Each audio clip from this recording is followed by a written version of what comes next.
Hello, and welcome to today's webinar, Corporate Fiber and Materials Benchmark for New Participants.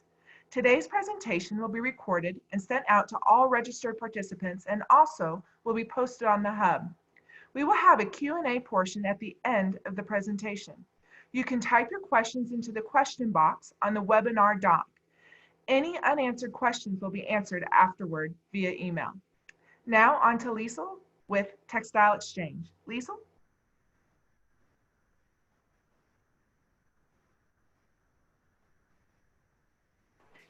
Liesl, you may need to unmute.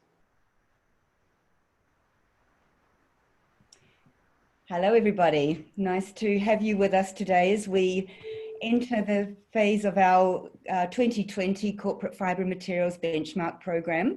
We're very excited to be bringing you this Getting Started webinar today and look forward to hearing your questions as we head into more of the content. So please start thinking about any questions right from the start and pop them into the Q&A box. Thank you. So we're a big team. Here's most of us here on the screen. It takes a lot of brain power and diversity and talent to run the Corporate Fibre Materials Benchmark Program. And here today with me, I have Stephanie Maurice, the Textile Material Specialist. Preena Pandey is with us, Jessica Garcia, and Corey Skolt. And then you can see more of the team here as well. There's Yvonne Tan and Yen Su, who are part of our benchmark, our data center and focus on the data and analytics through the benchmark program. We have Amish Gusai and Maria Fernandez, who are also supporting the rollout of the program through their various skills and expertise. So a lot of us to support you on the journey. And of course, TextileExchange is focused on that material change. Our vision is to protect and restore the environment and enhance lives. And we want to really accelerate those sustainable practices that work towards maximizing positive effects. And that's what the benchmark program helps contribute, that acceleration and scaling of good practices. Last year, as many of you may know, we released our 2030 strategy, which is focused on a climate plus agenda with a recognition that we all have to work very hard over the next decade to shift the needle on greenhouse gases. And part of that, that picture and that delivery is looking at those plus agendas, so biodiversity, nature, water, livelihoods, and just that whole holistic approach to meeting those climate targets.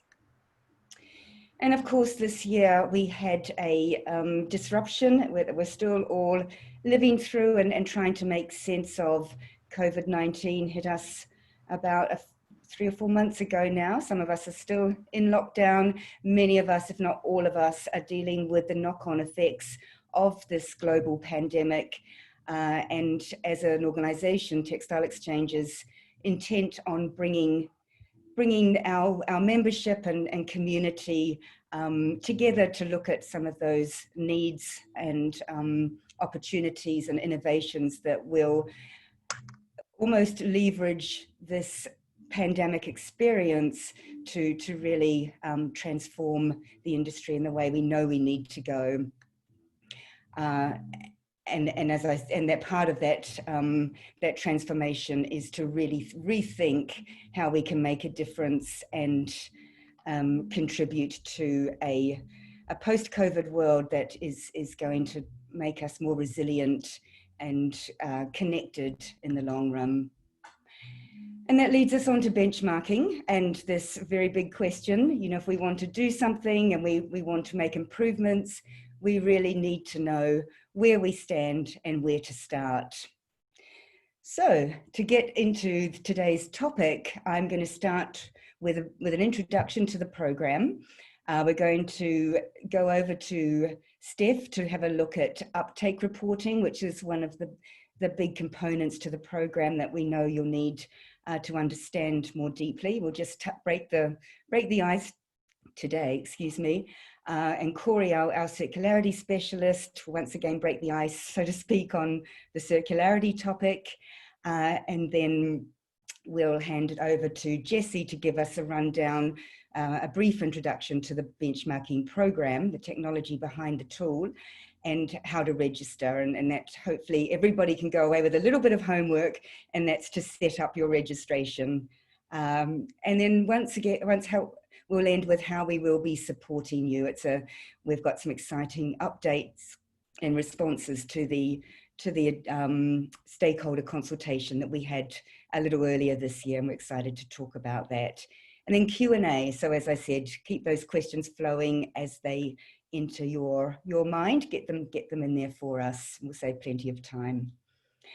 I always like to start with the benefits of benchmarking. This is a very generic set of 5 reasons why benchmarking helps.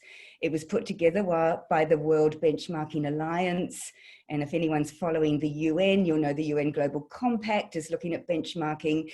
If you like, it's the next step. If we're setting strategies and we're setting targets, how do we know we're going to get there? And coupled with this need for more transparency, more communication, more of that, if you like, that collective activity that will take us together. So benchmarking clarifies what people expect, you know, as an industry, and we've all heard how bad things are and how much we need to do to make things better. So benchmarking really shines a light on what society wants to ask us and how we can show what we're doing collectively as well as individually. And this promotes a race to the top. We use this a bit. You've probably heard us talk about this race to the top. And that, yes, that taps into some of the competitive energy and instincts of corporations. But it's also about, you know, scaling and accelerating, and then ultimately sharing that information, those best practices, what works, and how that can roll out more effectively and efficiently to the wider community. And this transparency about tracking progress is there at number 4. And this dialogue piece is, I think, for me, one of the most important pieces. You know, nothing's static. What's best practice today won't be best practice tomorrow. So whilst benchmarking is really, if you like, us preparing and paving the way for you as participants, that feedback from you, it's all iterative in the way it supports us understanding, so we can serve you better and the benchmark can improve. So lots of good reasons why benchmarking is important as we move into this decade of particularly of the Sustainable Development Goals, where we do know we need to move very quickly.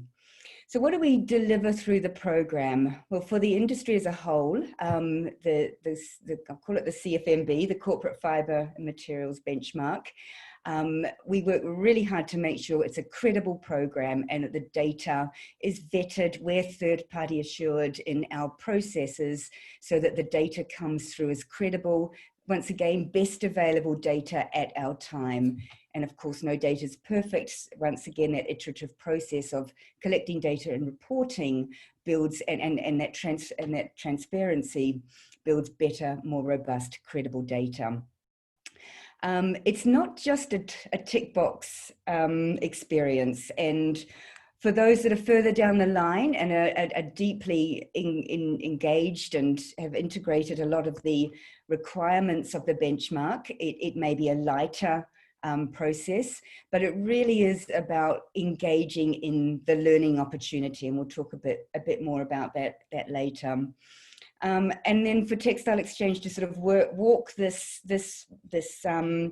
path between being a support mechanism, being there to help and answer questions and encourage, but also being this critical friend, making sure that our review processes are methodical, once again, are transparent, that there's systems in place internally so that we're not overseeing a company that we might be close to. There's all sorts of ways that we maintain this position as critical friend, the credibility, whilst giving you, the individual company, the support you need. Now, I've put this up here for you. It's probably a little bit scary. There's a lot of it's a mapping of everything that we do within the benchmark program. And if you like, the bit that you can focus on is, as I said before, Jessie's going to give you that registration advice. Register into the platform. It's a highly sophisticated benchmarking tool, but of course on the front end, on the user face, it's designed to be as accessible and usable as possible. But through your reporting of data and information through the secure benchmarking program, we can then do a whole lot of things, mostly support you in ensuring that your data input is accurate and well supported and well evidenced. As you can see, the BSD assurance process assures our program, and then this feeds into a multitude of modules and programs through our material change index, our insights report that hopefully you've seen came out a couple of weeks ago, and other syndicated products and services. I'm racing through some of this. We will be returning to more detail in other follow-up sort of deeper dives. But once again, this is another important information for you. This is the framework of the survey.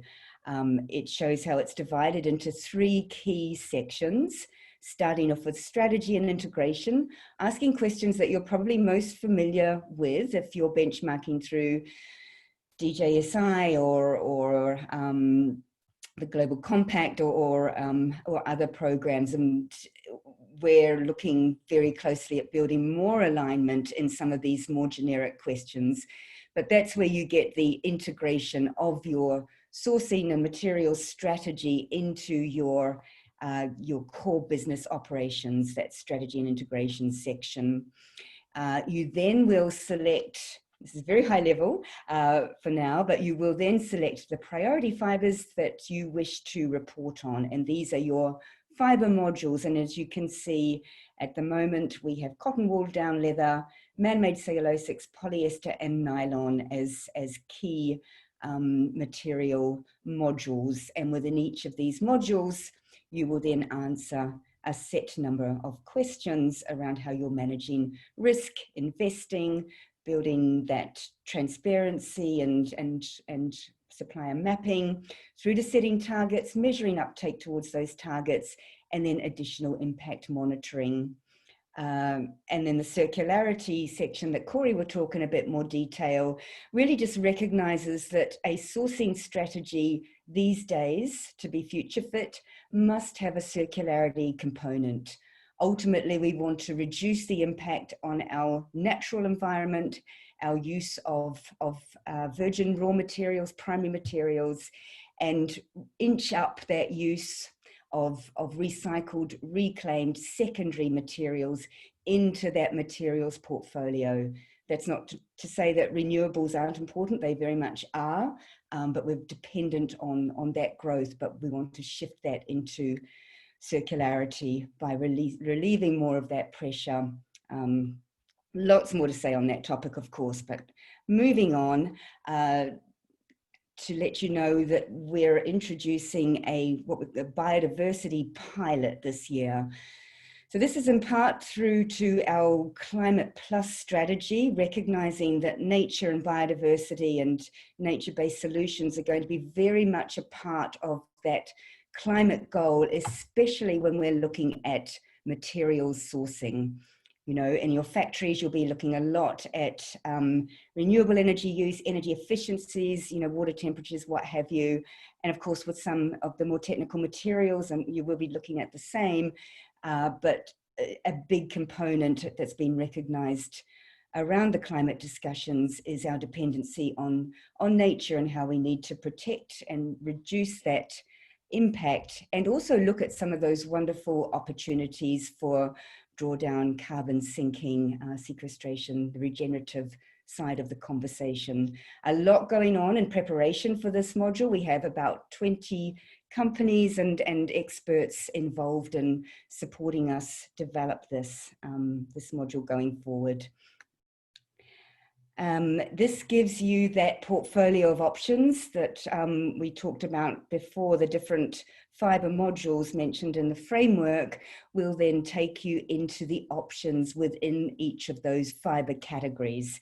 And if you like, your preferred fibers and materials portfolio, and how you're using and leveraging the number of programs and initiatives out there that are designed to drive material change, be more sustainable.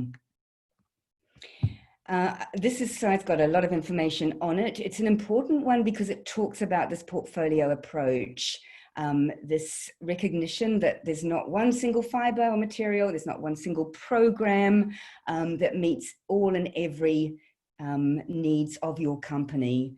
And you may decide to take a diverse approach to use of the different materials. You might not. You might say, you know, recycled cotton's the only one I'm going to use, and that's fine too. But this allows for that scaling and acceleration through a choice of materials that aligns with your organizational priorities. And once again, your priorities may change over time, and that's all part of the picture. But yeah, the idea is to move from less sustainable to more sustainable. And as we understand what that looks like and how we measure that as a company, we can, you know, and as an organization, as an industry, we can get better at defining what that journey looks like. But ultimately committing to integrity, committing to continuous improvement, and just recognizing that not one size fits all, and it will take a number of innovations to get us there. So this is the annual cycle. We go through this every year. We try very hard to keep to our timings, and it's always challenging. We're a highly optimistic and ambitious bunch, and we hope that the program is satisfying. This year, with COVID disruptions, among other things, but primarily the COVID disruptions, has led us to a more flexible engagement cycle. And I'll explain what I mean by that. Now that we're entering the participation phase, we're combining window, if you like, of survey submission with our role as reviewers and validators of data. And you can see in there under analysis, I've put the submission rolling review and results preparation. Usually our methodology, very briefly, but our methodology requires us to close the survey at a certain date and then roll out the review process. To be more flexible this year and to work around you know, some of the resource issues within companies. We're looking at a much wider window of submission. We hope many of you don't take all that time because otherwise our plan won't work. Our plan is to start our submission reviews as you, as companies, push submit on your survey portal and send in your completed survey. We will then start rolling out the submission program. Now, I'm not going to the review program. I won't get into much more detail on that now, but to say where there will be many opportunities to talk in more detail. Reporting and bench learning will subsequently follow suit. The other important thing to recognize as a company is that there's some choices to make. We've increased the flexibility of the options and therefore your experience. We've opened it up to manufacturers this year. We introduced last year this flexibility in a full survey response through to various modular responses through to just reporting your, and when I say just, it's a very big job to report your uptake metrics, and we can track that progress. There's a new option in the scorecards, and once again, we'll talk more in detail about that now. I just wanted to raise this up early on in your experience of the benchmark. Huge amount of work gone into guides to support you. They're just going through some final tweaks as we update the information. a lot of this information is online in your survey tool, as well as in freely available available from the website. And once again, we can signpost where to get these documents and information. And with that, I'd like to pass it over to you, Steph. Thanks so much, Lisa. Welcome, everyone. In the next 10 minutes or so, I'm going to take you through kind of an introduction to uptake reporting. And after this 10 minutes, you should have kind of a high-level understanding of what is expected, but also to know what resources are available to you to support you with your uptake reporting. So firstly, what is uptake data? This is basically just data on the amount of materials that your company places onto the market and the amount of materials that your company is responsible for. A lot of brands and retailers who report uptake data to us will report it based upon product level data. So looking at product compositions and counts of unique products, or fabric level. Those are kind of the most common points at which uptake data is initially calculated. But as Lisa said, we also have some manufacturers joining us this year, and potentially too some traders. So it could be that your primary data source is actually just yarn or fiber. So we will have a variety of data sources kind of all pulling together and being aggregated. And in order to do this as effectively as possible, we ask that all uptake data is aggregated at the fiber level. So for spun fibers, this is, pre-spinning. So jeans, cotton, for example, and kind of similar supply chain stages for other materials. But don't worry, if your data is not at fiber level, we have these things called conversion rates, which are available, which you can multiply your volumes by, and then that will estimate the amount of fiber that you have put onto the market. And just on the bottom there was just a link to the fiber conversion methodology. We will talk about that a bit more, and then we'll have another link at the end of uptake. So why do we collect this data? As you can imagine, it does become part of the scoring of the survey. So your company sourcing preferred materials, and then associated questions with that. So what verification models are you using for your material sourcing, for example? All of this kind of does derive and influence that score, and we want to make sure that you are rewarded for your commitment to sourcing preferred materials. Another reason is benchmarking and scorecards. So Lisa mentioned, once you submit your survey and we validated all the data and we're happy with it and it's finalized, you'll receive a scorecard which presents your company's performance, but then also compares that performance against your cohort or your subsector, which you've mapped. So you as an outdoor company, you will then be compared with the average scores for other outdoor companies. So you can see kind of where you stack up and where you compare in terms of the questions in the survey, but also in terms of your uptake data. And then the final key reason is doing that industry level analysis. So part of our reporting out after this survey cycle is really to kind of note industry trends and really show that year-on-year progress of industry's commitment to sourcing preferred materials. Next slide, thank you. So how should you calculate this?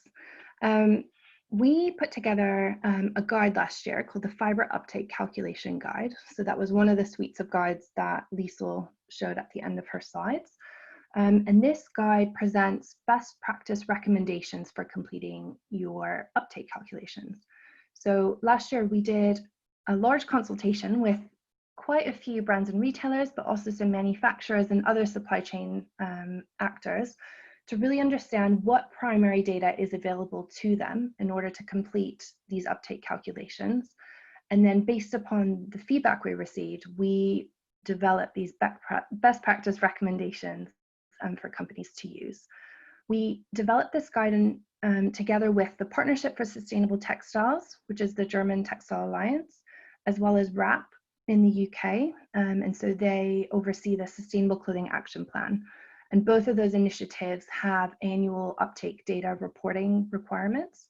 So we really sought to obtain industry alignment there to ensure that companies don't need to complete, 3 different calculations using different requirements or recommendations, but rather that you could use the same calculations for multiple initiatives. And it's worth note as well that we have the support of the Global Organic Textile Standard as well as BCI. So they both support this calculation guide and the best practice recommendations that are embedded within it. On the right, you can just see a quick executive summary from this guide. We're not going to go into too much detail on this today, but just to note that this guide does walk through all the different considerations that you need to kind of think about when looking at your company's data, what is available and how you could put these calculations together. We do give recommendations, but we do not give you specific requirements for this data. So taking an easy indicator like date range, we prefer that you report on the calendar year if that is possible to you.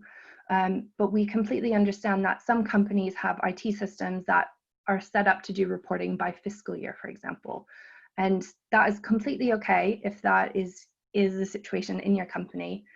What is most important to us is that the data you present every year is comparable year on year. So using that same methodology, you calculate your uptake in the same approach every time.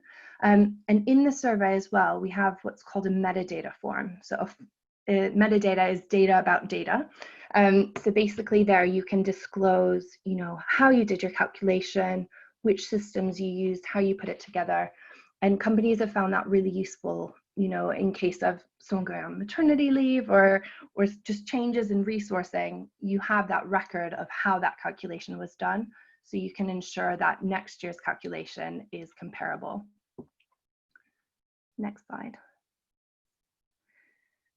So this is a very simplified high-level example of how we can derive those fiber level volumes. So in this example, this company XYZ produces t-shirts, and last year they produced 100,000 units of a 200-gram t-shirt, or 0.2 kilograms. And these t-shirts were 100% recycled cotton. So the first step we do is we calculate the weight at product level. So we take that 100,000 units and multiply that by 0.2 kilograms, which is 20,000 kilograms of organic cotton at product level. So what we need to do now is we need to estimate how much cotton fiber was needed to produce that 20,000 kilograms of organic cotton at product level. So we're looking at the conversion rate for cotton. So there's different conversion rates for different materials. And then there's different conversion rates for apparel, for home textile, for denim, or a blended kind of mix combination. And so the apparel cotton product to fiber conversion rate is 1.65. So 1.65 kilos of ginned cotton is needed to produce 1 kilo of cotton apparel. So what we're going to do is we'll take that 20,000 kilograms, multiply it by that conversion rate, which is specific to the material and the supply chain stage. And then we'll know that that's an estimated amount of 33,000 kilos of organic cotton at fiber level. So if company XYZ only produced one item with organic cotton, in the survey for this year, they would then enter that 33,000 kilos of organic cotton into the reporting. And this is just a quick example of what reporting looks like in the actual survey. Before I kind of explain it, I will say that we are planning to host an uptake calculation specific webinar in a couple weeks in July, where we can go through these calculations in more detail, and I can really walk you through how to enter this data into the system. But just as a really quick introduction, this is an overview of reporting for wool. So in the first column there, you can see the different wool programs and different wool types which can be reported. So this company selected used, those tick marks for RWS, for R wool, which is recycled wool, and for conventional wool. So they have indicated that they used those 3 different types of wool in 2019. The next flags that product level. So is this apparel? Is this home textile? Is this a mix? This is an apparel-based company. And then next we're looking at volume. So the volume of RWS is 50 metric tons, but this is at fiber level. So we don't actually need a conversion rate. So the conversion rate is 1, and that is the total that's pushed through. Looking at the bottom row for conventional wool, they have 100 metric tons at product level. And then we apply that apparel wool product level conversion rate, which is 2.13, which is automatically embedded in the system. And then it's calculated or estimated that it's 213 metric tons. And then this is kind of in the calculator. One thing to note, so we really do encourage you to identify actual data wherever possible. We do recognize that for some exploratory products or maybe promotional products, it might be difficult for companies to identify, specific count of products or specific volumes. And in that case, we've built in functionality to include an estimate. So if you look at the middle check mark here, that's our wool, recycled wool, and the company was unable to report on a volume, but they've included the estimate that it's 0.5%. So very small portion of their uptake. And then the system automatically calculates an estimate for that recycled wool quantity. So in this case, it's 1.3216 metric tons. So that's just a brief introduction of some of the functionality that's embedded in the system. And yeah, hopefully that's an interesting first look. So just to summarize, we have those 2 guides available for you. One, which is the uptake calculation guide, providing that best practice overview, as well as the fiber conversion rate guide, which has a detailed breakdown of all the conversion rates, calculations, and especially even more detailed rates. So if you produce a lot of denim, for example, there's denim specific rates in there. So that is a great resource for you to use. And yes, we will be releasing details on the uptake specific webinar in due course. But if you have any specific questions on uptake, feel free to shoot me over an email, and happy to see how we can support. And Great. next, yeah, oh, go ahead. Next, we're going to hand it over to Corey for a closer look at circularity. Before we hand it to Corey, Steph, a quick question, given that this is something that has come up before. When we're looking at data reporting, are we looking at volumes sold or volumes procured? So we really have a preference for products procured. And so this also aligns to reporting that's required for EU product compliance. So that's why we keep saying placed onto the market or orders received. That really is the preference, because this does also take into account, there's damaged product or theft of product in retail stores, then that's hopefully the most complete picture.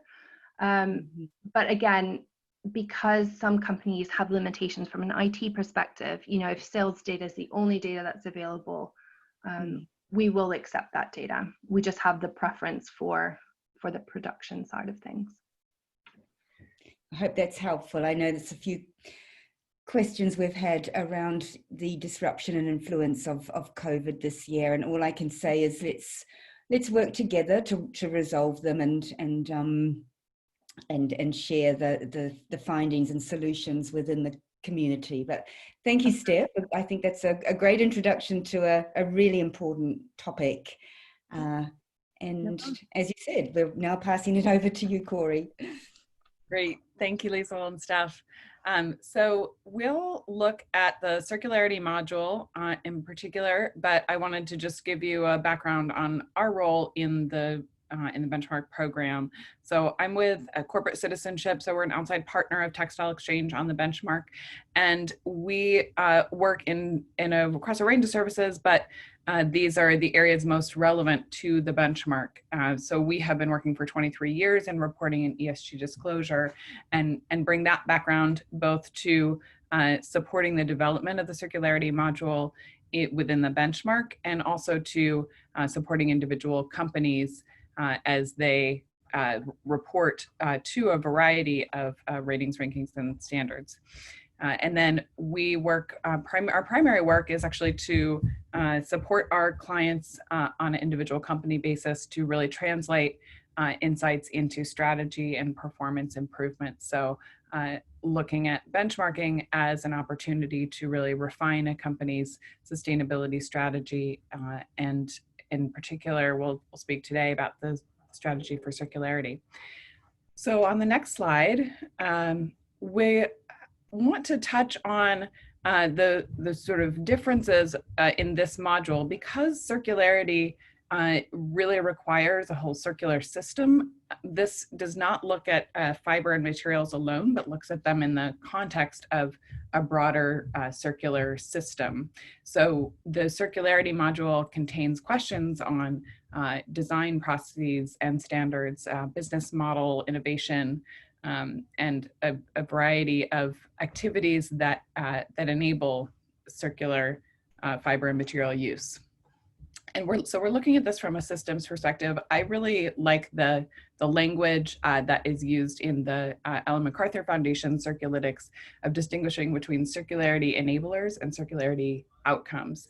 So our benchmark on circularity looks at both to understand the metrics on recycled fiber input, the amount of investment going into it, and the results of business model innovation, et cetera, but also the systems that are in place and the strategy elements that support that shift to a more circular system. Next slide, please. So from the last year's data, which was our first full module on circularity, we were able to develop one of the first models that really looks at percentages of the textile value chain that are circulating.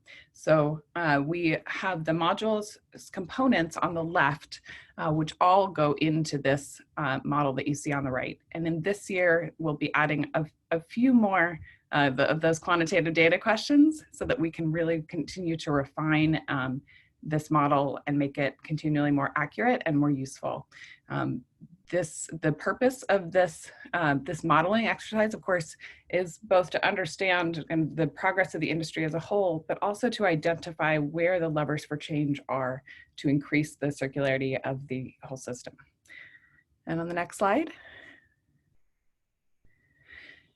So one of the reasons that I find it particularly exciting to be involved in this circularity module within the CFMB program is that many approaches to measuring progress on circularity look at one part of the system and often focus on circularity as a waste prevention or waste diversion effort. So looking at that endpoint of, the approximately 85% of materials that are diverted from waste or the 15% that are not.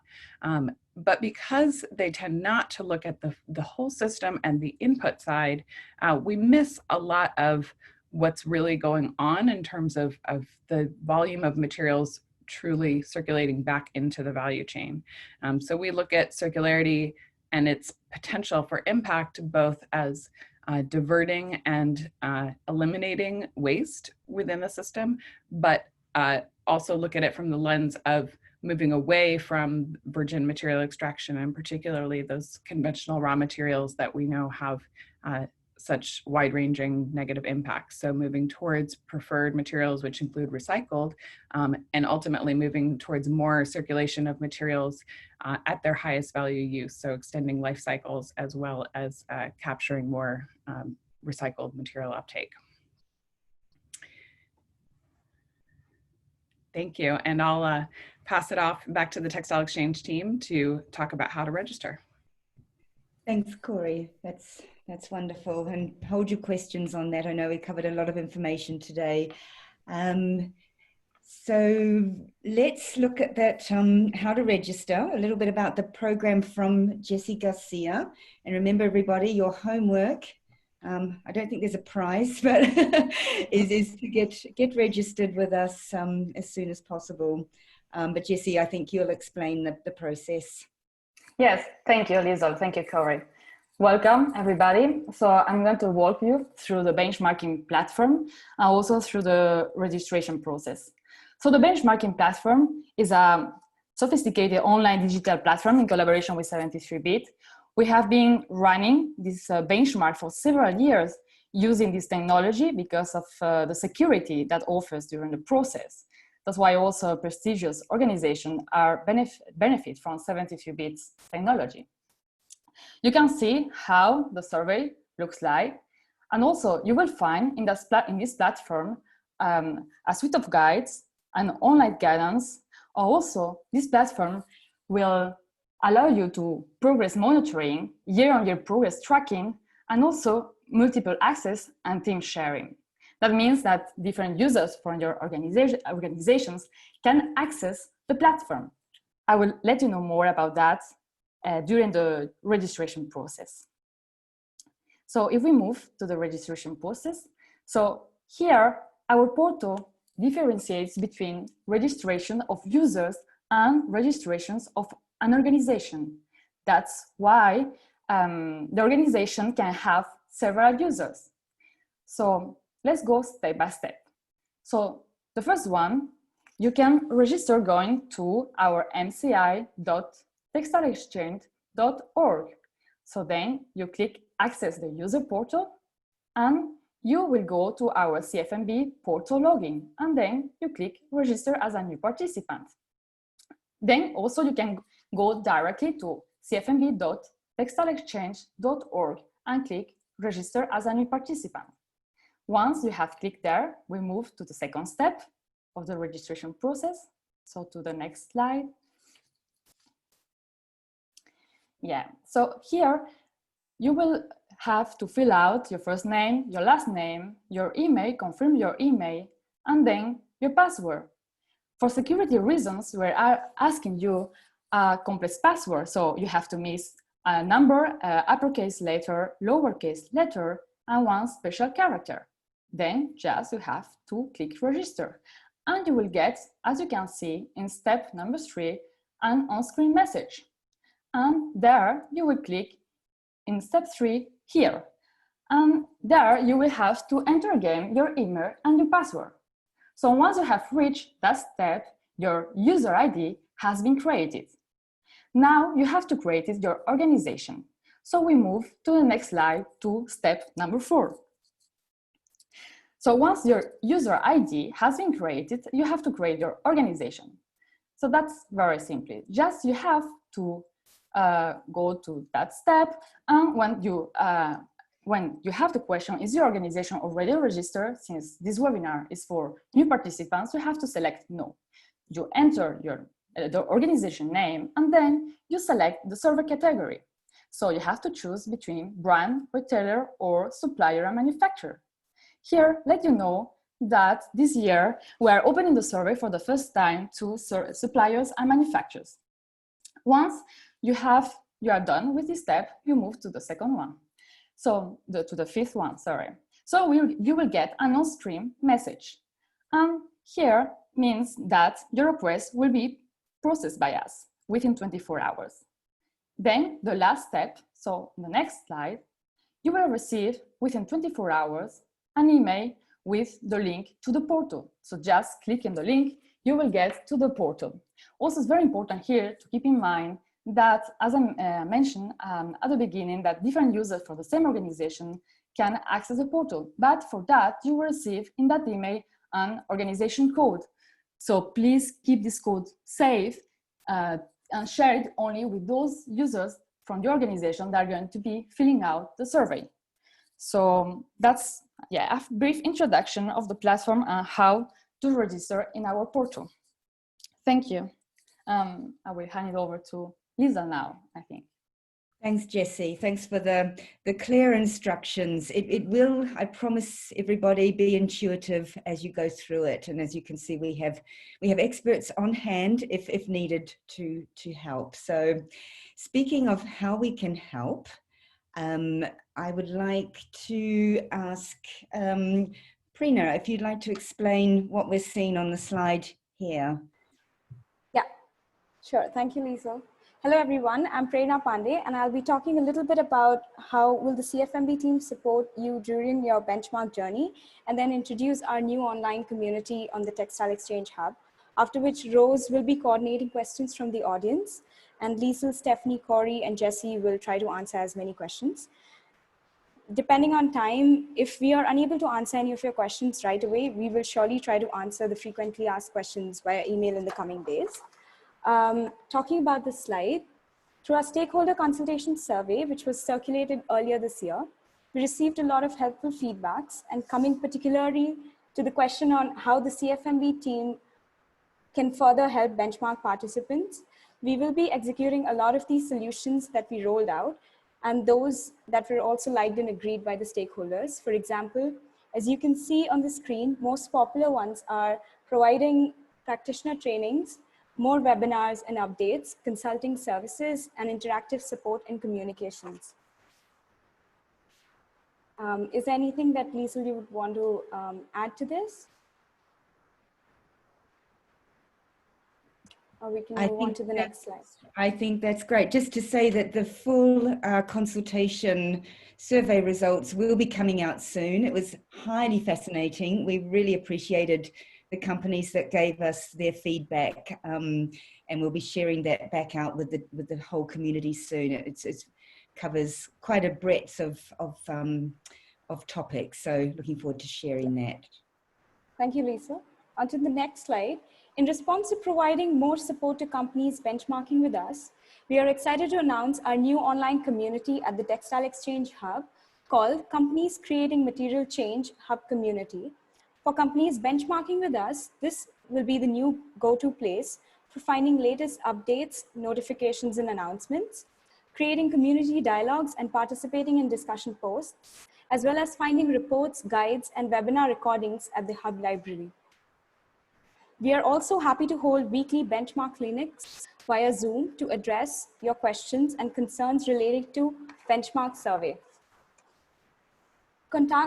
Please do contact us for more information about consulting and support services, and we will get back to you in the coming weeks.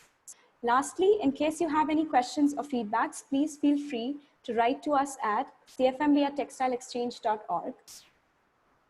I will also post the link to joining the Hub community on the chat box, and we'd like to have you join there. Now, we will move on to our question and answer session. Yeah, please send your questions. Oh. Sorry? I just had an inspirational idea then, Prerna.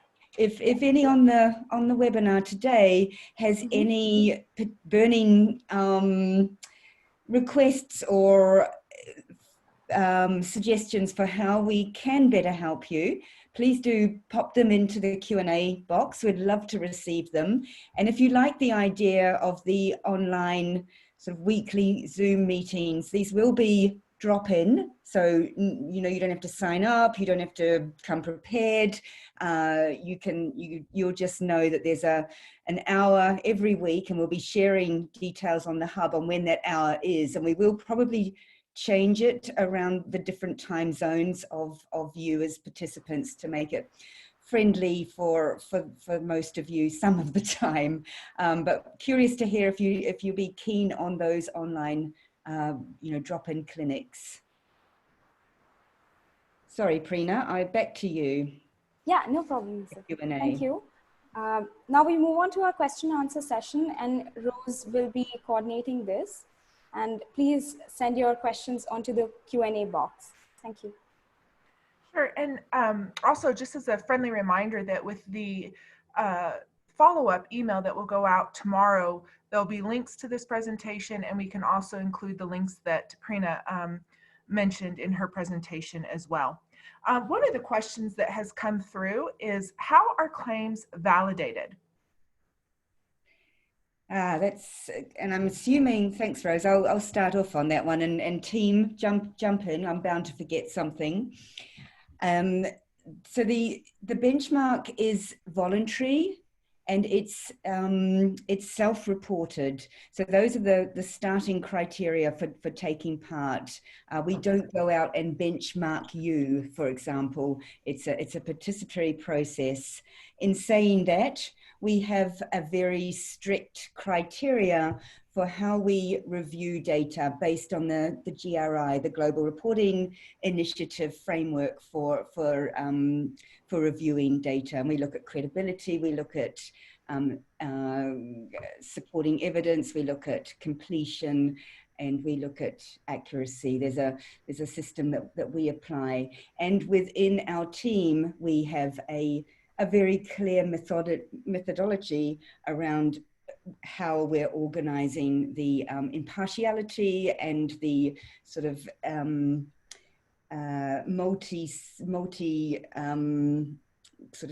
sector parts of the submission. So for example, not one person is reviewing one entire company. It's not one-to-one, but various people will look at various components. We can definitely share more about that. We have a third-party assurance program where a independent company called BSD Consulting, an Elevate company for those that might know Elevate, review our processes and methodology and make sure that we're following credible and strong systems, and their processes is according to the GRI and also the new ISEAL benchmark best practice guidelines. So we have a number of steps in place for ourselves, for our systems, and then for you as a company, there's a sign-off sheet that declares to your best and best knowledge is complete and accurate and in good faith. So there's a number of checks and balances through the program that meets that kind of rigor of essentially a self-reported survey. I must also add that the more we always, at every level of question, we ask for data that's in the public domain. And as many of you will know, with some benchmark programs, they rely entirely on what's in the public domain. Now, we don't do that. We always look to see what is in the public domain, and that's considered best practice in terms of transparency. And obviously, if that data has been vetted and assured, that's even better. So we ask for that. But then there's still some sensitivities about particularly the information that that Steph was talking about today, where we know this is work in progress for many companies, and it's, you can't manage what you can't measure, but we also know that measuring some of this stuff is really tricky, and we're working with companies to do the best they can, and that's usually that's done in confidence, and we don't share that data. So just to build on Lisa's explanation, so for the self-reported responses that you provide as a company, we definitely have that preference for the publicly available link where there's more information to basically support that answer. But for those more sensitive answers like uptake data or strategy documents, we do have the functionality in the system where you can attach some documents, which would then reinforce and allow us to validate that response for you. Thanks, Steph. Great. Thank you. And for any of the, I will add, that the system, the benchmarking portal, is extremely secure. It was developed a few years ago now for explicit or exclusively for FTSE 500 company reporting on CSR progress, and that was how it was sort of started life, if you like, and that security is incredibly important as the clientele builds. The United Nations sort of PRI data is going in there. It's an incredibly secure program, and we've that's important, we know, for many companies. We also have an NDA option for companies that want to get that signed, particularly at the beginning when you're just starting to work with us, and that's entirely reasonable request as well.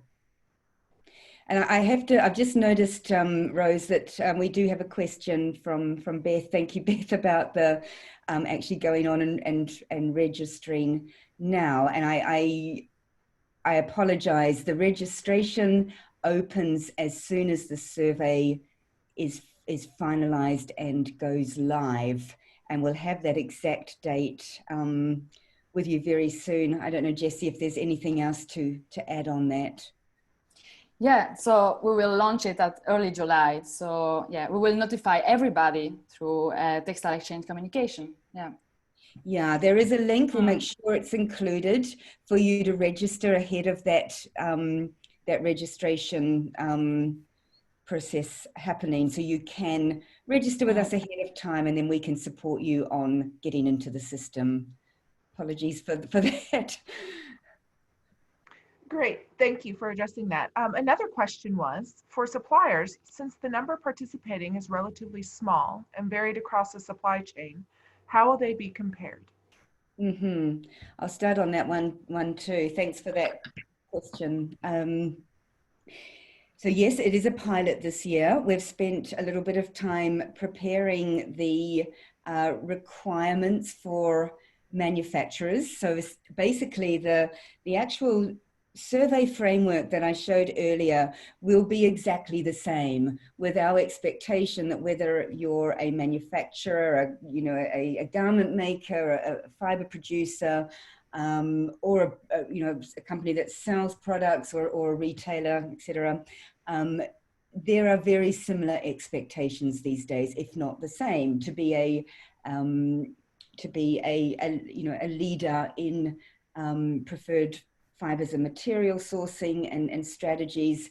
You will be looking at pretty much the same sort of integration of your sourcing strategy and selection of preferred materials and certification, etc., into your business operations. So we've kept that set of questions the same. In saying that, we have a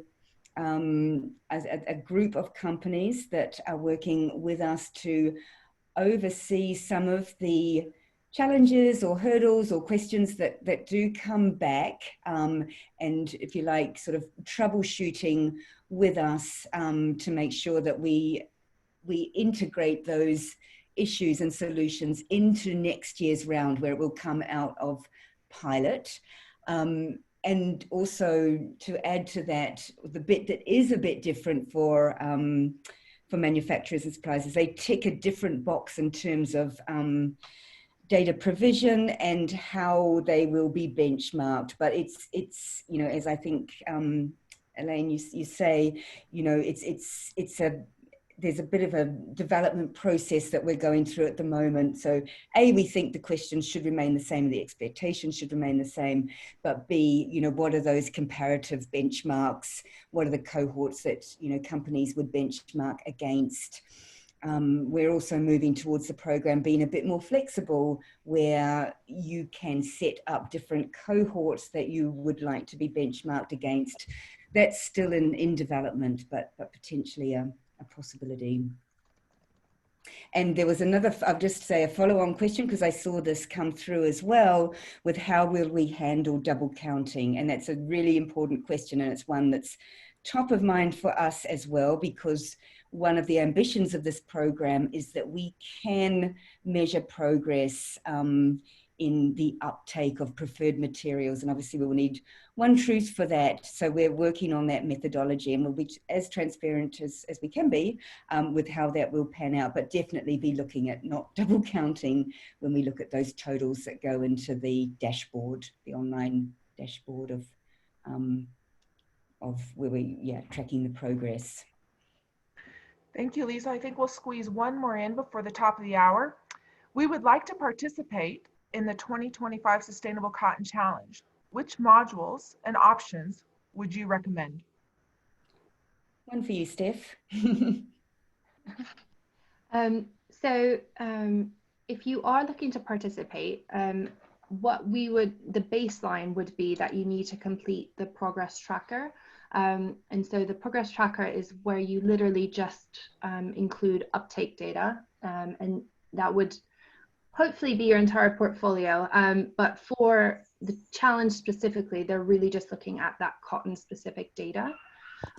We would encourage you to also report on strategy and integration and circularity, if that's of interest to you, but the baseline would just be that progress tracker. Great, thank you.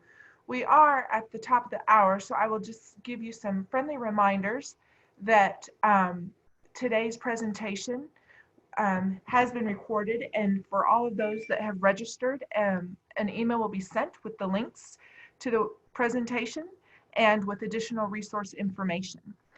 Would like to thank all of you speakers for speaking today, and would like to thank all of you who have participated in the call today.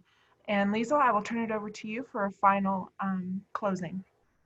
Thanks, Rose. I'm just having a little scroll through the questions. There's some great questions there. We will definitely get back to you. They're very pragmatic, important number of questions around registering and brand portfolios and that sort of thing. So we will definitely be back. And I just want to thank you for joining us in the webinar. I hope that's a good sign that you'll join us this year, as we've acknowledged with a global pandemic that we're all battling through. We do see this work as more important than ever, but we do fully appreciate and are sensitive to the challenges that we're all facing. So please, we're here. We're looking forward to the journey with you through this process. So yeah, thanks everybody for joining the panel and giving your insights, Corey, Steph, Prina, and Jessie. And thank you to Rose for keeping us on time. Very good. Thank you. And that concludes our webinar. Goodbye.